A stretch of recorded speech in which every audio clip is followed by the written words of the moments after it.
Good morning everyone. I hope सगळ्यांचा अभ्यास चांगला सुरू असेल. ठीक आहे. पेपर कसे चाललेत प्रिलिम्सचे ॲनालिसिस करताय ना. लास्ट लेक्चरमध्ये मी तुम्हाला बोललेले की पेपर झाल्यानंतर प्रॉपर एक ॲनालिसिस करा की जेणेकरून तुम्हाला कळेल की कुठे चुका होत आहेत, कुठे नाही होत आहेत, कुठल्या टॉपिक्सला अजून प्रिपरेशनची गरज आहे. आय होप सगळ्यांनी अर्धा पाऊण तास तुमच्या प्रिपरेशनमधून काढत असाल आणि झालेल्या पेपरचं ॲनालिसिस करत असाल. ठीक आहे. जेणेकरून तुम्हाला नेक्स्ट प्रिलिमसाठी प्रिपेअर करण्याचे टॉपिक्स कळतील की ओके आता या टॉपिकमध्ये आपल्याला जास्त प्रिपरेशनची अजून गरज आहे. So we need to put more efforts on that particular topic.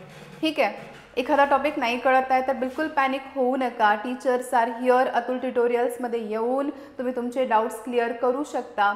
ठीक आहे. तुम्हाला जे टॉपिक्स नाही कळत आहेत की मॅम माझे 2-3 चॅप्टर्स नाही प्रिपेअर होत आहेत, त्याच्यासाठी काय लागेल, त्या स्ट्रॅटेजीज लागतील, जे आता शॉर्ट नोट्स असतील अवेलेबल टीचर्सकडे तर ते तुम्हाला शेअर करतील. ठीक आहे. इझी वेमध्ये तुम्हाला ते चॅप्टर्स प्रिपेअर करण्यासाठी टीचर्स तुम्हाला गाईड करतील. But for that you need to speak up. ठीक आहे. तुम्ही इथे यावं लागेल, टीचरशी बोलावं लागेल. तुम्ही जोपर्यंत बोलणार नाही टीचरसोबत तुमचा डाऊट, तुमचा प्रॉब्लेम जो की तुम्ही फेस करत आहात तो जोपर्यंत तुम्ही टीचरला सांगणार नाही आहात ना तोपर्यंत तुमचा क्लिअर कसा होईल. ठीक आहे. So understand this. First of all paper झाला की ॲनालिसिस करा. ॲनालिसिस झाल्यानंतर रिस्पेक्टिव्ह सब्जेक्ट टीचर्सना येऊन भेटा. टीचर्स आर व्हेरी हेल्पफुल की तुम्हाला ते हेल्प करतील डेफिनेटली. ठीक आहे. So go through that analysis. तर तुम्हाला एक थोडीशी आयडिया भेटेल फॉर नेक्स्ट प्रिलिम आणि तुमचे मार्क्स एनहान्स होण्यासाठी ती तुमची फर्स्ट स्टेप असेल. ठीक आहे. In last lecture, so coming to our topic, in last lecture we have covered our second exercise of circle. I hope सगळ्यांनी फर्स्ट अँड सेकंड एक्झरसाइजचे व्हिडिओ बघितले असतील. व्हिडिओज जर बघितले नसेल देन जर बघितले नसतील कोणी व्हिडिओज तर फर्स्ट ते 2 व्हिडिओज बघा आणि त्याच्यानंतर थर्ड लेक्चर अटेंड करा. तर का होईल की बेसिकच क्लिअर नाही झालं तर तुम्हाला थर्ड लेक्चरसाठी खूप जास्त ट्रबल होईल की कन्सेप्ट नाहीत कळणार. ठीक आहे. आणि ज्या लोकांचं ऑलरेडी प्रिपरेशन झालेलं आहे त्यांनी रिव्हिजन म्हणून हे लेक्चर्स बघा जेणेकरून तुमच्या ज्या कन्सेप्ट असतील त्या थोड्याशा ब्रशअप होतील. ठीक आहे. सो ॲज अ रिव्हिजन म्हणून तुम्ही हे लेक्चर्स बघू शकता. 1-to-1 क्वेश्चन्स एक्झरसाइजचे क्वेश्चन्स सॉल्व्ह केलेले आहेत. ठीक आहे. कुठल्या पद्धतीने लिहायचं आहे ते पण सांगितलेलं आहे. पहिले जर 2 लेक्चर तुम्ही बघितले असेल तर तुम्हाला प्रेझेंटेशन स्किल सांगितलेले आहेत की कुठल्या वेने रिझन्स लिहायचे आहेत, कशा वेने तुम्हाला क्वेश्चन आन्सर रिप्रेझेंट करायचं आहे. So that I have discussed in last 2 lectures. So please go and watch last 2 lectures of first and second exercise of circle chapter. Now we are going to study about third exercise of circle. ठीक आहे. Circle सगळ्यांना सोपा वाटायला लागला असेल. ठीक आहे. कारण की बऱ्यापैकी सर्कल अवघड वाटतो की मॅम हा जमत नाही आहे, थिअरम आहेत, कसं रिलेट करणार, कसे क्वेश्चन सॉल्व्ह करणार. तर जर तुम्ही पहिल्या 2 लेक्चर्स बघितले असेल तर डेफिनेटली तुम्हाला सर्कल सोपा वाटायला लागला असेल. इझी एक चॅप्टर आहे, बिलकुल घाबरू नका. ठीक आहे. आता आपण मेन कन्सेप्ट या चॅप्टरमधली बघणार आहे. मेजॉरिटी क्वेश्चन्स तुम्हाला या कन्सेप्टवरती येतात. Arc of circle and central angle property. ठीक आहे. अगदी तुम्ही कुठलाही पेपर लास्ट 10 इयर्सचे पेपर काढून बघा या कन्सेप्टवरती definitely will have some questions in your board paper. May be it may be for 2 marks 3 marks 4 marks कुठेही येऊ शकतात. पण हे क्वेश्चन्स डेफिनेटली या कन्सेप्टवरती क्वेश्चन्स असतात. सो सुपर इम्पॉर्टंट कन्सेप्ट, अगदी व्हेरी इम्पॉर्टंट कन्सेप्ट मार्क करा. थर्ड फोर्थ एक्झरसाइज जी आहे ती खूप इम्पॉर्टंट एक्झरसाइज आहे. ठीक आहे. नाव see arc of circle and central angle या प्रॉपर्टीज काय आहेत. आर्क ऑफ सर्कल म्हणजे काय बघा. सपोज हा पूर्ण सर्कम्फरन्स आपल्याला माहिती आहे. ठीक आहे. हा पूर्ण काय आहे सर्कम्फरन्स आहे. आता सर्कम्फरन्सचे मी कुठलेही पार्ट्स करते बाय सम पॉईंट्स और बाय सम लाईन. ठीक आहे. आपण आता इथे बघा इथे एक के लाईन ड्रॉ केली, अशी एक के लाईन ड्रॉ केली आहे. ठीक आहे. या लाईनमुळे पण सर्कलचे सर्कम्फरन्सचे 2 पार्ट्स बनलेले आहेत बघा. हा एक मोठा सर्कम्फरन्सचा एक पार्ट बनला आणि हा एक छोटा सर्कम्फरन्सचा पार्ट बनला. ठीक आहे. So we can separate circumference by line or the points also. असे मी 2 पॉईंट्स दिले तिकडे. ठीक आहे. असे पण मी काय करू शकते, हा इकडचा एक पार्ट पूर्णपणे, हा इकडचा एक पार्ट पूर्णपणे असा काय करू शकते सर्कम्फरन्सचा सेपरेट करू शकते. आता लाईनमुळे जे 2 पार्ट्स बनलेले आहेत. ठीक आहे. याला मी लेबल करते. This line is A B. ठीक आहे. लाईन तर के आहे. This segment on the circle is A बी.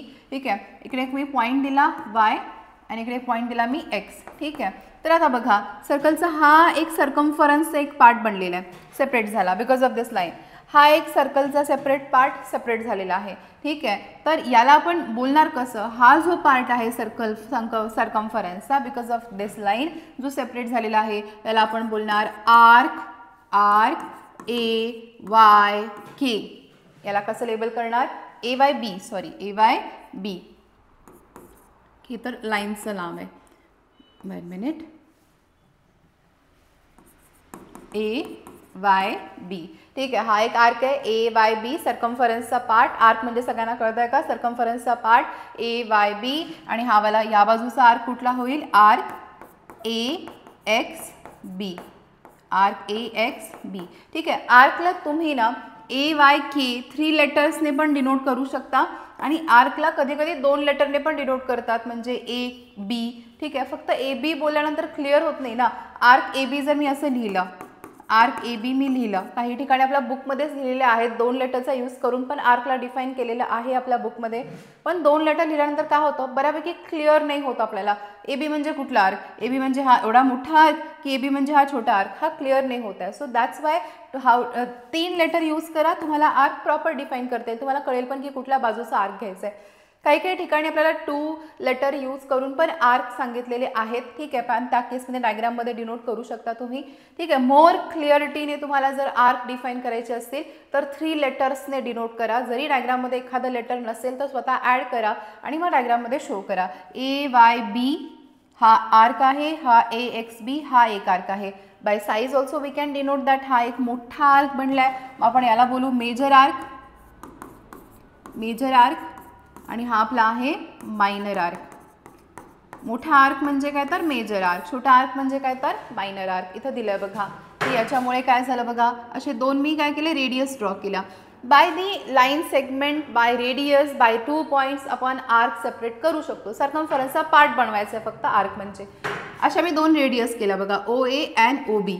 आता हा एक आर्क झालेला आहे आणि हा दुसरा आर्क झालेला आहे. हा काय आपला मेजर आर्क आहे, हा काय आपला मायनर आर्क आहे. लेबल तुम्हाला कळेल आता इथे, तुम्हाला कळेल इकडे की आर्क कुठला आहे, या बाजूचा मेजर आर्क कुठला आहे, ए क्यू बी. आणि मायनर आर्क कुठला आहे, ए पी बी. इझी राहील बघा. 3 लेटर्सने तुम्ही जेव्हा आर्क डिफाईन करताना तेव्हा तुम्हाला समजतं पण. ए क्यू बी म्हणजे कुठला आहे बघा, हा या बाजूचा आर्क आहे.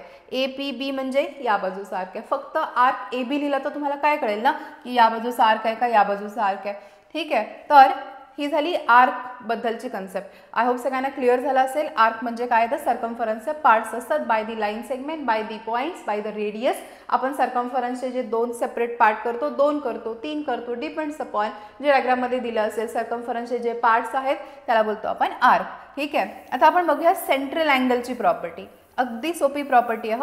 याला अवघड असं कन्सिडर करू नका. सेंट्रल अँगल म्हणजे काय बघा, की एखाद्या आर्कने सेंटर सोबत सबटेंड केलेला अँगल म्हणजे काय असतो, सेंट्रल अँगल असतो. आता arc A P B, arc कुठून स्टार्ट झालाय बघा. ए पी बी बद्दल जर मी बोलले, arc A P B, arc इथून स्टार्ट झालाय ए पासून, ठीक आहे. Let me take another colour, ठीक आहे. ए पासून आर्क स्टार्ट झालेला आहे, ओके. आर्क संपलाय कुठे, बी पर्यंत. आपण हा वाला आर्क घेऊया, ए पी बी, ठीक आहे. आता ह्या ज्या 2 एंड पॉईंट्स आहेत ना आर्कचे, कुठले 2 पॉईंट घ्यायचे, एंड पॉईंट्स. आर्कचे जे 2 एंड पॉईंट्स आहेत ना ते सेंटरला कनेक्ट केले. एंड पॉईंट कुठले आहेत, ए आणि बी. आर्क स्टार्ट होतो ए पॉईंटला, एंड होतो बी पॉईंटला. तर ए पासून सेंटरला कनेक्ट करायची लाईन, बी पासून सेंटरला कनेक्ट करायची लाईन. तर ह्या 2 सेंटरला कनेक्ट केल्यानंतर एक अँगल बनत आहे सेंटर सोबत. याला बोलतो आपण angle intercepted with the centre. याला बोलतो आपण सेंट्रल अँगल. लक्षात ठेवा, angle intercepted with the centre by the 2 ends of the arc, by the 2 ends of the arc. याला बोलतो आपण सेंट्रल अँगल. Getting everyone. अगदी अगदी इझी वाली कन्सेप्ट आहे, अगदी इझी वाली कन्सेप्ट आहे की आर्कचे जे 2 एंड पॉईंट्स आहेत त्यांनी सेंटर सोबत जो अँगल बनवलेला आहे त्या अँगलला बोलतो आपण सेंट्रल अँगल, ठीक आहे. कळतं सगळ्यांना, ओके. नाव आता इथे एक प्रॉपर्टी आहे, नेक्स्ट स्लाइडमध्ये आपल्याला दिली असेल की measure of angle of central angle property, okay, ठीक आहे. आता बघा काय दिलं बघा, measure of minor arc is equal to the measure of its corresponding central angle, ठीक आहे. आता याच्यामध्ये आता अगदी इझी याच्यामध्ये सांगते, हे तर आपले बुकमधले डेफिनेशन्स दिलेले आहेत त्याच्यामध्ये. आता इथे आर्क दिलेला आहे बघा, हा सेंट्रल अँगल सगळ्यांना कळतं, मगाचीच डायग्राम आहे इकडे. आर्क APB आहे, याचे सेंट्रल अँगल बनवला AOB. ठीक आहे, सेंट्रल अँगल बनवला AOB. सेंट्रल अँगल म्हणजे सांगितलं आर्क असतील, आर्कच्या 2 एंड पॉईंट्सनी, इथे आर्कचे 2 एंड पॉईंट्स आहेत A आणि B. A आणि B ने सेंटर सोबत बनवलेल्या अँगलला आपण काय बोलतो, सेंट्रल अँगल. ठीक आहे, तो अँगल आहे AOB, सेंट्रल अँगल. ठीक आहे, तर याची मेजरमेंट किती असते बघा, या अँगलची मेजरमेंट असते याने इन्स्क्राईब केलेल्या आर्क एवढी. आर्क जेवढा असेल तेवढीच सेंट्रल अँगलची मेजरमेंट असते. और याच्या वाईस वर्सा पण, की सेंट्रल अँगल जेवढा असेल तेवढीच आर्कची मेजरमेंट असते. सेंट्रल अँगल जेवढा असेल तेवढीच आर्कची. आपण असं लिहूया, measurement of arc APB is equals to measurement of angle AOB.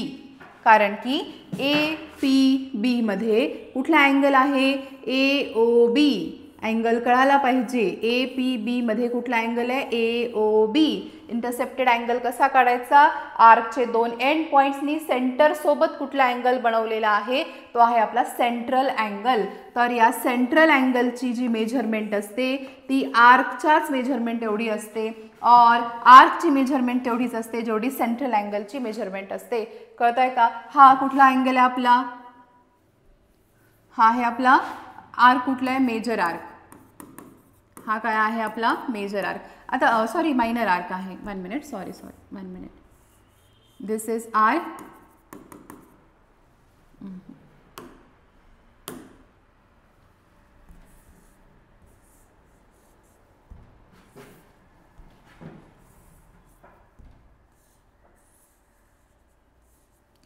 इरेझरला काय होतंय, मायनर आर्क आहे. ठीक आहे, आता मेजर आर्क कसं काढणार बघा, अगदी इझी आहे.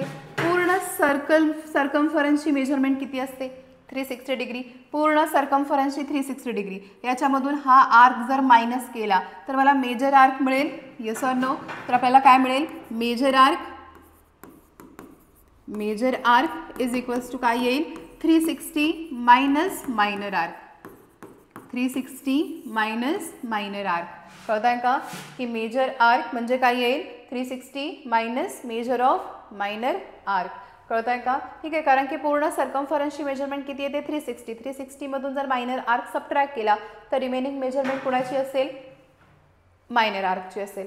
ठीक आहे, then measure of semicircular arc, that is of semicircle is 180 degree. ठीक आहे, म्हणजे जर सेमीसर्कल जो आर्क असतो हा डेफिनेटली किती असेल, सेमीसर्कलचा आर्क, सेमीसर्कल डेफिनेटली, सेमीसर्कल म्हणजे काय, डायमीटरने डिवाइड केलेला सर्कल. हा डायमीटर आहे, डायमीटर एक्झॅक्टली सेंटर, म्हणजे 2 इक्वल पार्ट करणार सर्कलचे. म्हणजे काय करणार, हा एक आर्क झाला आणि हा एक आर्क झाला. तर इथे मेजर आर्क आणि मायनर आर्क असं काही नाही आहे, कारण की दोन्ही आर्क काय आहेत, इक्वलच आहेत. या बाजूचा आर्क पण इक्वल आहे, या बाजूचा आर्क पण इक्वल आहे. तर दोघांची मेजरमेंट इक्वल असेल. दोघांची मिळून किती असेल, 360. इक्वल म्हणजे किती होईल, याची 180 होईल, याची 180 होईल. ठीक आहे, सो सेमी सर्क्युलर आर्क जे असतात, हाफ सर्कलच्या आर्कची मेजरमेंट किती असते, 180 डिग्री येते. अँड मेजरमेंट ऑफ आपल्याला माहिती आहे, measure of complete circle is what, 360 degree. पूर्ण सर्कलची मेजरमेंट किती येते, 360 डिग्री येते. इथे सगळ्यात इम्पॉर्टंट प्रॉपर्टी ही लक्षात ठेवा, सेंट्रल अँगलचा जो अँगल असतो, सेंट्रल अँगलची जी मेजरमेंट असते तीच सेम इन्स्क्राइब्ड आर्कची असते. ती सेम काय असते, इंटरसेप्टेड इन्स्क्राइब्ड आर्कची असते. कळताय का, याच एवढी मेजरमेंट सेम सेंट्रल अँगलची येईल. ही प्रॉपर्टी अगदी व्यवस्थित लक्षात ठेवा. ठीक आहे, कळतं सगळ्यांना सेंट्रल अँगलची प्रॉपर्टी. ठीक आहे, आता काही प्रॉपर्टीज दिलेल्या आहेत आपल्याला बघा, की थिअरम दिलेले आहेत, अगदी सिंपल प्रॉपर्टीज आहेत. ठीक आहे, हे थिअरम आहेत ना, नॉर्मली हा एक थिअरम आणि आपल्याला एक मिनिट, हा याचा कन्वर्स थिअरम असेल. एक मिनिट, the chords corresponding to congruent arcs of a circle are congruents and the corresponding arcs of congruent chords of a circle are congruent. Converse theorems आहेत ते. ठीक आहे, हा एक मेन थिअरम आहे, याचा पुढचा कन्वर्स थिअरम आहे आपल्याला. ठीक आहे, तर हे दोन्ही थिअरम आहे ना मोस्ट प्रोबॅबली तुम्हाला फिल इन दी ब्लँक्सचे जे क्वेश्चन्स असतात ना त्याच्यामध्ये येतात. ठीक आहे, फिल इन दी ब्लँक्ससाठी तुम्हाला जे क्वेश्चन्स येतात त्यामध्ये नॉर्मली हे थिअरम येतात. ठीक आहे, तर बघा थिअरमचा स्टेटमेंट काय आहे. थिअरम तुम्हाला फार इझी झालं आता की फिल इन दी ब्लँक्समध्ये बऱ्यापैकी थिअरम येतात तुम्हाला. तर थिअरममध्ये काय दिलं बघा, थिअरम आपला स्टेटमेंट काय आहे. The chords corresponding to congruent arcs. Arcs काय दिलेले आहेत, कॉन्ग्रुएंट दिलेले आहेत आणि त्याला करस्पॉन्डिंग ज्या कॉर्ड्स असतील of a circle are congruent. आपला थिअरम काय की जर एखाद्या सर्कलचे आर्क कॉन्ग्रुएंट असणार आहेत, जर एखाद्या सर्कलचे काय असतील आर्क जर काय असतील कॉन्ग्रुएंट असतील तर त्यांना करस्पॉन्डिंग कॉर्ड्स पण काय येतात, कॉन्ग्रुएंट येतात. तर आपल्याला गिव्हन काय दिलं आहे की in a circle with centre B, हा सर्कल आहे सेंटर बीचा, arc APC is congruent to arc DQ. Arc congruent दिलेले आहेत. हा बघा आर्क एपीसी या बाजूचा आर्क आणि आर्क डीक्यूई कॉन्ग्रुएंट. कॉन्ग्रुएंट म्हणजे काय की मेजरमेंट इक्वल आहे. Measure of arc APC and measure of arc DQE काय आहेत, इक्वल आहेत. ठीक आहे, तर आपल्याला प्रूफ काय करायचं आहे की त्यांच्या करस्पॉन्डिंग कॉर्ड्स पण इक्वल असतील. जर आर्क इक्वल असतील तर त्यांच्या करस्पॉन्डिंग कॉर्ड्स कुठले आहेत, एपीसीमध्ये कुठली कॉर्ड आहे, एपीसीमध्ये कॉर्ड सगळ्यांना कळतं का, सर्कलला 2 पॉईंटमध्ये इंटरसेक्ट करणारा सेगमेंट याला बोलतो आपण कॉर्ड. तर एसी बघा, एसी कॉर्ड आहे एपीसी आर्कमध्ये, एपीसी आर्कमध्ये एसी कॉर्ड आहे, AC chord. D Q E आर्कमध्ये डीई काय आहे, कॉर्ड आहे. ठीक आहे, तर एसी आणि डीई काय आहेत, कॉर्ड्स आहेत. जर हे आर्क इक्वल असतील तर त्यांच्या करस्पॉन्डिंग कॉर्ड्स पण इक्वल येणार आहेत, हे प्रूफ करायचं आहे. मग प्रूफ दॅटमध्ये काय की कॉर्ड एसी पहिल्या आर्कची कॉर्ड आणि कॉर्ड डीई सेकंड आर्कची कॉर्ड इक्वल येईल, हे प्रूफ करायचं आहे. ठीक आहे, आता फिल इन दी ब्लँक्स फॉर्मॅटमध्ये आपल्याला थिअरम हा बुकमध्ये दिलेला आहे. तर आता बघा because of this 2 triangle form केले. आपण काय केलं, ए बी आणि बी सी जॉईन केलं, बी डी आणि डी ई जॉईन केलं. 2 ट्रायंगल फॉर्म झाले बघा, ए बी सी एक ट्रायंगल आणि डी बी ई दुसरा ट्रायंगल. आता याच्यामध्ये जर बघा मला सांगा साईड ए बी इक्वल आहे साईड डी बीला, असं लिहूया साईड डी बी आणि ए बी इक्वल. का, रिझन काय येईल, साईड ए बी आणि डी बी काय इक्वल येतील, रेडिया ऑफ सेम सर्कल, एकाच सर्कलच्या रेडियस आहेत, सेम सर्कल. देन अजून कुठल्या साईड इक्वल आहेत, side B C is equals to side BE, side इथे लिहा B C is equals to side BE, याला पण reason radii of same circle. ठीक आहे, म्हणजे काय बघा ही साईड या साईडला इक्वल, त्याच्यानंतर ही साईड या साईडला इक्वल. ठीक आहे, असं झालं आहे. मग आता काय अजून एक काय आपल्याला कॉन्ग्रुएन्सीची टेस्ट प्रूफ करायची आहे. म्हणजे काय आपण लिहू शकतो अजून बघा, आपण असं लिहू शकतो का की हा जो अँगल आहे this angle is equals to this angle, हे आपण लिहू शकतो. ए बी सी आणि बी डी ई दोन्ही इक्वल आहेत. का, कारण की आपण आत्ताच प्रॉपर्टी बघितली की आर्कमध्ये इन्स्क्राईब जो अँगल असेल, आर्कमध्ये इन्स्क्राईब जो अँगल असतो त्याची मेजरमेंट सेम असते. म्हणजे बघा measurement of arc A P C is equals to काय आहे, measurement of arc D Q E, हे दिलं आपल्याला गिव्हनमध्ये आहे. ठीक आहे,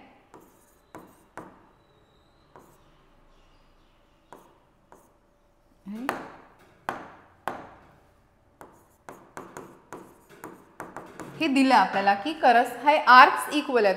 मग त्याचे अँगल करस्पॉन्डिंग अँगल इक्वल असणार आहेत ना, की A B C A P C आर्कमध्ये हा याची मेजरमेंट ए पी सी एवढीच असेल. म्हणजे measurement of angle A B C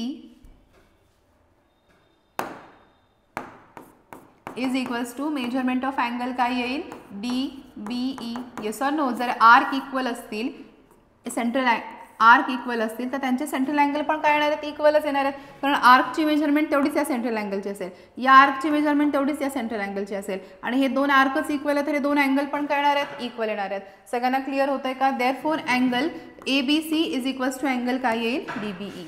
major of congruent arc आहेत तर त्यांची आर्क पण काय येतील, सेम येतील. मग काय येईल, देअरफोर दोन साईड झाल्या बघा, दोन साईड आणि त्यांच्यामधला एक अँगल अशी आपण इक्वल दाखवलेले आहेत. मग काय येईल, triangle ABC is congruent to triangle DBE by SAS.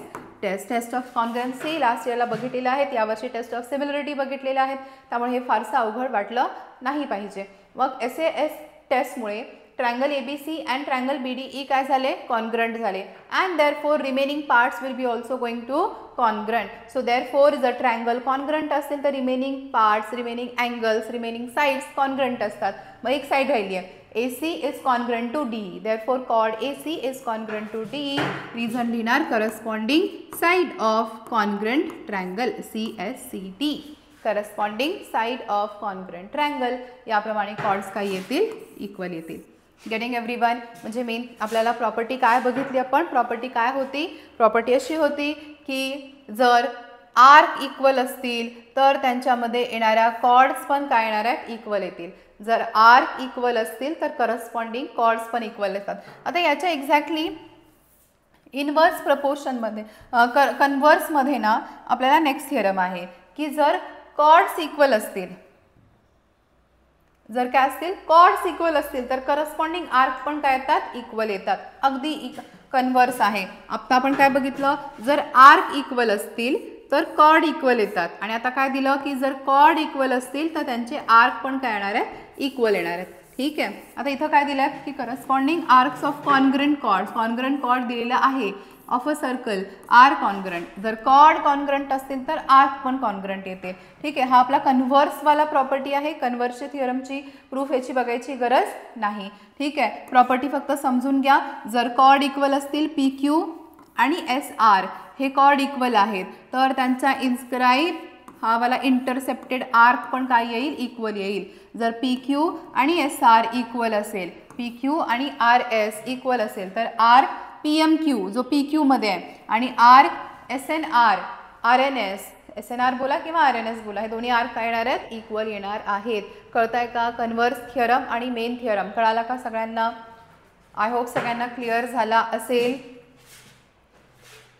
Properties please सगळ्यांनी लिहून घ्या. नोटबुकमध्ये लेक्चरला बसताना नोटबुक पेन घेऊन बसत जा, जेणेकरून तुम्हाला सगळ्या गोष्टी नोट डाऊन करता येतील. जे डाऊट्स आहेत, जे आपण बोलतो की हे थिअरम इम्पॉर्टंट आहेत, ह्या थिअरमवरती कुठल्या टाईपचे क्वेश्चन्स विचारू शकतात, हे जेव्हा लेक्चरमध्ये सांगितलं जाईल तेव्हा नोटबुकमध्ये कॉर्नरला मार्क करून ठेवायचं, जेणेकरून तुम्हाला रिव्हिजनच्या वेळी, सेल्फ स्टडीच्या वेळी ती गोष्ट लक्षात येईल.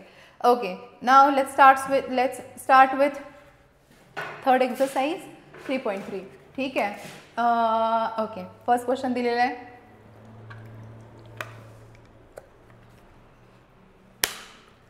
ओके. पहिला क्वेश्चन काय दिला आहे, in figure 3.37 points GDEF are concyclic. Concyclic म्हणजे काय असतं पुढे कळेल तुम्हाला, पण कॉन्सायक्लिक म्हणजे काय तर सर्कम्फरन्सवरती आहेत. ठीक आहे. सर्कम्फरन्सवरती आहेत. Then points on a circle with centre C. सर्कम्फरन्सवरती जे पॉईंट्स असतात ना त्याला आपण कॉन्सायक्लिक बोलतो, पण त्याला एक कंडिशन आहे, पुढे आपण बघूया. आपण नेक्स्ट क्वेश्चन्स नेक्स्ट एक्सरसाइजमध्ये जेव्हा क्वेश्चन्स येतील त्याच्याशी रिलेटेड तेव्हा मी तुम्हाला ती टर्म सांगते. सेंटर C आहे. ECF अँगल दिला आपल्याला 70 डिग्री, त्याच्यामध्ये मार्क करून घेऊया. अँगल ECF दिला 70 डिग्री. आर्कची मेजरमेंट दिली आहे DGF आर्कची मेजरमेंट म्हणजे ह्या मेजर आर्कची मेजरमेंट दिली आहे बघा 200.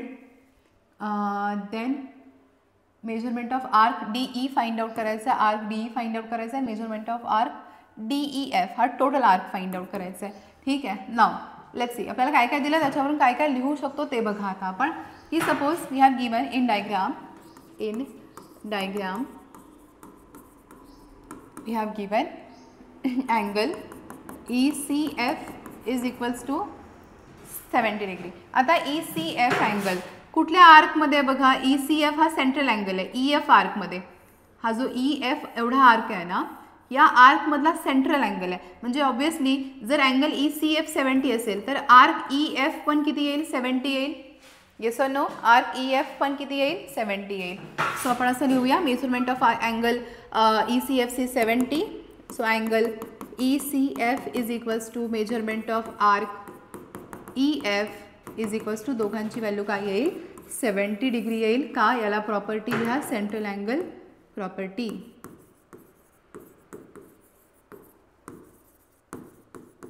रिझन्स लिहायचे आहेत. लास्ट लेक्चरला सांगितलं रिझन दिलं तर बऱ्यापैकी छान तुम्हाला प्रेझेंट करता येतं आन्सर. ठीक आहे, आर्क मिळाला. आता बघूया आपण काय करूया. आपल्याला काय दिलं की आर्क DGF दिला आहे, आर्क EF मिळाला आणि आर्क DE. मला सांगा मेजरमेंट ऑफ आर्क DGF आपल्याला दिलं आहे ऑलरेडी. ठीक आहे, plus measurement of arc EF आपण काढलेलं आहे, plus measurement of arc DE आपल्याकडे नाही आहे. पण ह्या सगळ्या आर्कचा मिळून एक सर्कल बनत आहे.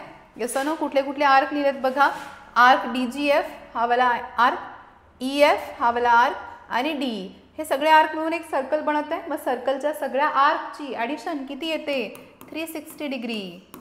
ठीक आहे, मग आता आपल्याला आर्क DE मिळेल. मग तुम्हाला कळेल की रिक्वायर्ड आपल्याला आर्क DE काढायचं आहे, आर्क DEF काढायचं आहे. DGF किती दिलं आहे 200, 200. EF दिलेलं आहे 70 plus measurement of arc DE is equals to किती 360 डिग्री. ठीक आहे, दोघांची addition 270 plus measurement of arc DE is equals to 360. हा 270 प्लस इकडे येऊन मायनस होईल. Measurement of arc DE is equals to 360 minus 270. Answer किती येईल 90. Measurement of arc DE. ठीक आहे, आपल्याला हे फाइंड आउट करायचं होतं. बॉक्स करा. ठीक आहे, आणि फाइंड आउट करायचं DEF. आता डायग्राममध्ये बघून कळेल तुम्हाला आन्सर.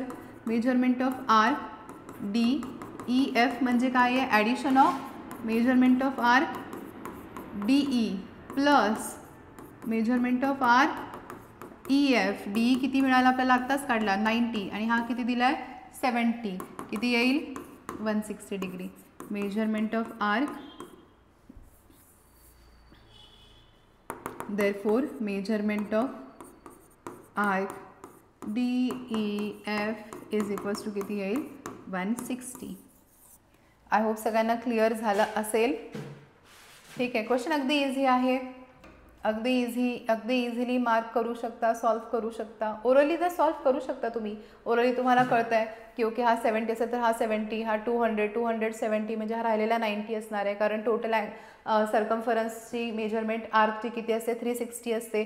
तर हा 70, हा 200, टोटल 270 राहिलेला 90 येईल. हा 90 असेल तर हा पूर्ण टोटल 160 येणार आहे. हे तर ओरली तर आपण सॉल्व करू शकतो. हे क्वेश्चन्स अगदी इझी क्वेश्चन्स आहेत. फक्त ते प्रेझेंट कसे करायचे हे समजून घ्या. प्रॉपर रिझन्स लिहा प्रत्येक गोष्टीला. ठीक आहे, ओके. नाव next question. Okay, next question आपल्याला ह्याच्या स्लाईडमध्ये नाही आहे. ठीक आहे, आपण ॲड करूया स्लाईड. मी नेक्स्ट क्वेश्चन तुम्हाला याच्यातून घेते. स्लाईडमध्ये डिरेक्टली आपल्याला इन्स्क्राइब्ड अँगल आलेला आहे. Next question will write here. ठीक आहे, 3.2चा नेक्स्ट क्वेश्चन बघा. 3च क्वेश्चन्स आहेत ना या एक्झरसाईजमध्ये. अगदी इझी आहे एक्झरसाईज. आपल्याला क्वेश्चन नंबर 2 बघा. मी लिहिते इथे कारण की टाईप झालेला नाही आहे क्वेश्चन. आपण एक सर्कल काढूया. क्वेश्चन नंबर 2 टेक्स्टबुक आहे तुमच्याकडे. टेक्स्टबुक आहे. क्वेश्चन नंबर 2 मध्ये आपल्याला एक डायग्राम दिलेली आहे. सेंटर आहे QRS. ठीक आहे, सिंपल डायग्राम दिलेला आहे. आणि क्वेश्चन दिला आहे in given figure triangle QRS is an equilateral triangle.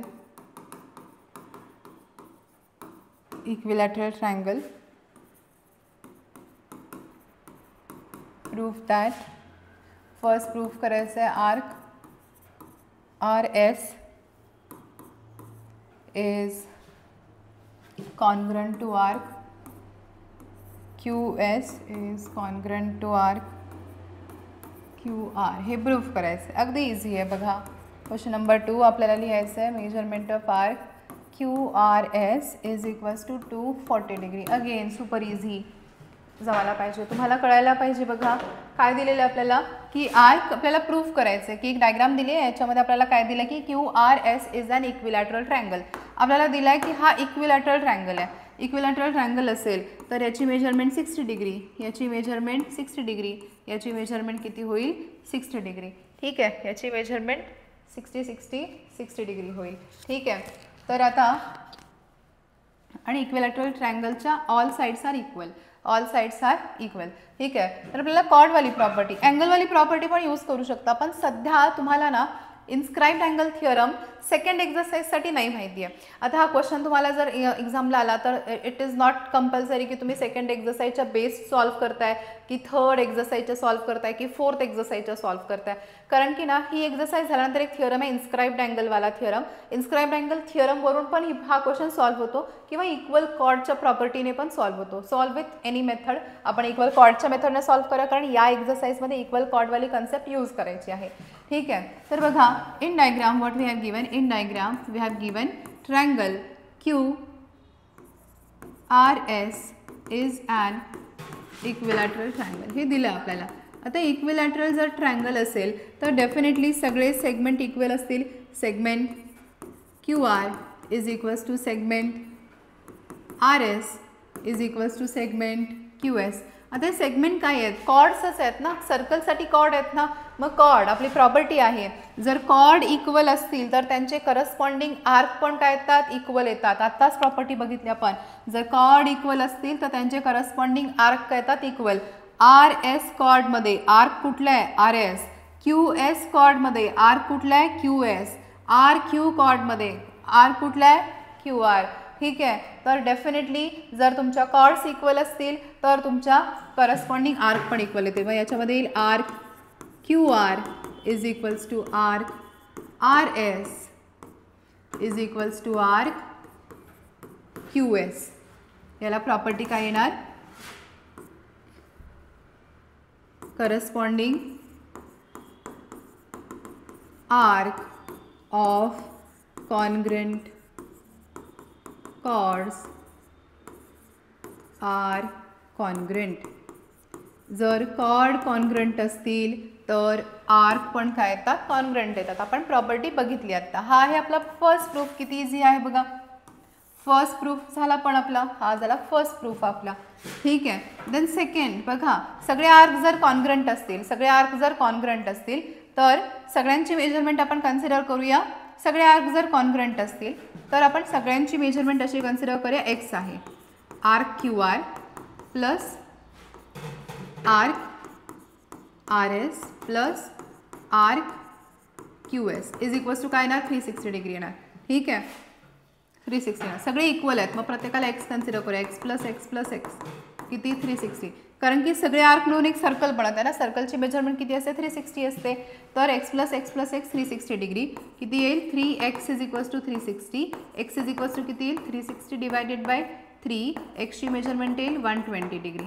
म्हणजे प्रत्येक आर्कची मेजरमेंट किती झाली, arc QS 120, arc QR 120, arc RS किती 120. ते लिहा. Arc QR is equals to arc QS plus arc RS plus नाही इक्वल टू, सगळे आर्कची मेजरमेंट किती झाली आहे, 120 degree.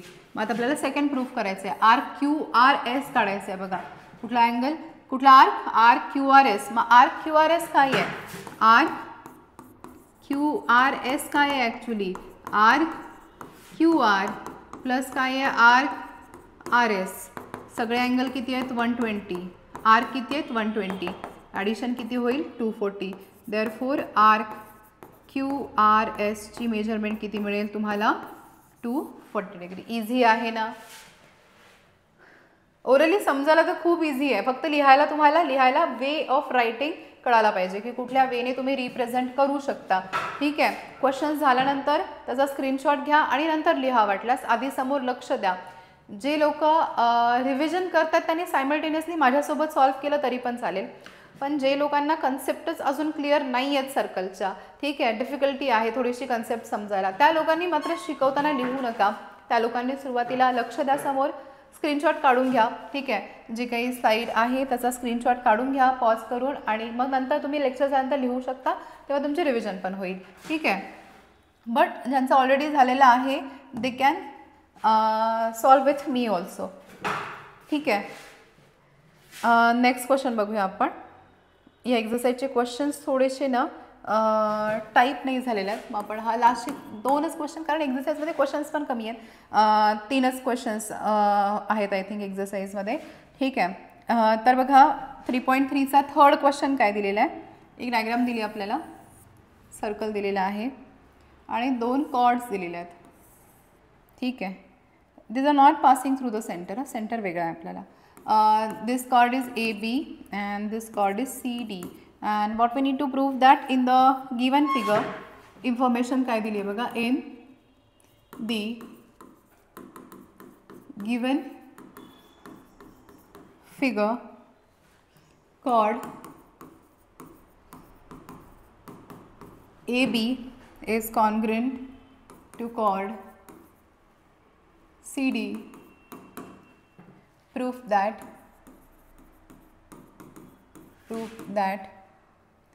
arc AC is congruent to arc BD. ठीक है, आपल्याला हे प्रूफ करायचं आहे. We have given that chord AB is congruent to chord CD and we need to prove that arc AC and BD are equal. आता बघा, in the given diagram, in diagram आपल्याला काय दिसतंय बघा. आपल्याला दिलं आहे इथे, एक minute, let me change the colour of pen. Okay, now we have given in the diagram chord AB is congruent to chord CD. ठीक है, by this what we can write down, chord AB and chord CD equal आहेत.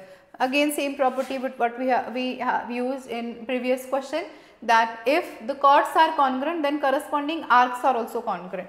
मग AB chord मध्ये कुठला arc आहे बघा. AB chord मध्ये arc आहे ACB आणि CD chord मध्ये आर्क आहे CBD. ठीक आहे, सगळ्यांना आर्क करता येतो. आता एंड पॉईंट्स बघायचे. AB मध्ये कुठला आर्क आहे, A पासून स्टार्ट होणार आणि B पर्यंत संपणार, ACB. CD कॉर्डमध्ये C पासून स्टार्ट होईल, आर्क D पर्यंत संपेल, CBD.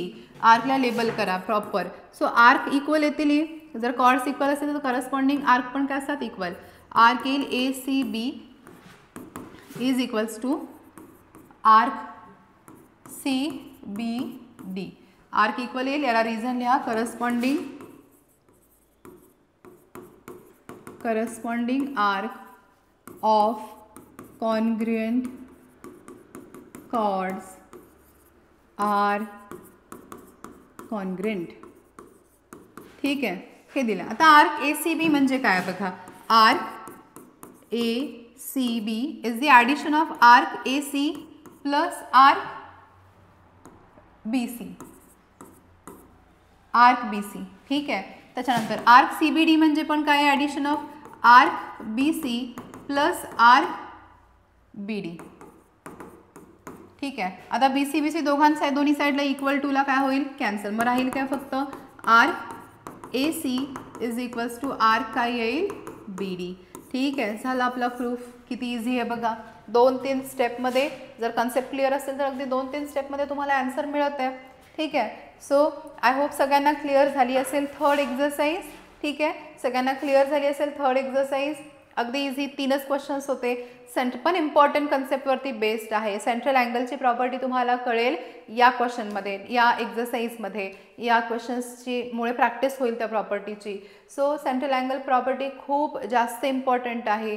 So please go through this third exercise.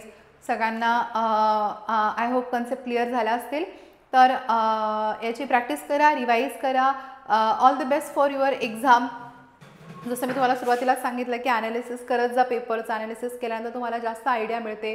ठीक आहे, सो गो थ्रू दिस लेक्चर. ज्यांनी पहिले 2 लेक्चर्स नाही बघितलेलं त्यांनी पहिले 2 लेक्चर्स पण बघा. आपण हा चॅप्टर या वीकेंडपर्यंत कंप्लीट करायचा ट्राय करूया. ठीक आहे, तर थर्ड एक्झरसाइज झालेली आहे आपली. आता थोडा चॅप्टर राहिलेला आहे. ऑल द बेस्ट सगळ्यांना. सर्कल इझी वाटणार आहे सगळ्यांना हा चॅप्टर कंप्लीट झाल्यानंतर. So please go through this lecture and revise it. All the best for your exam.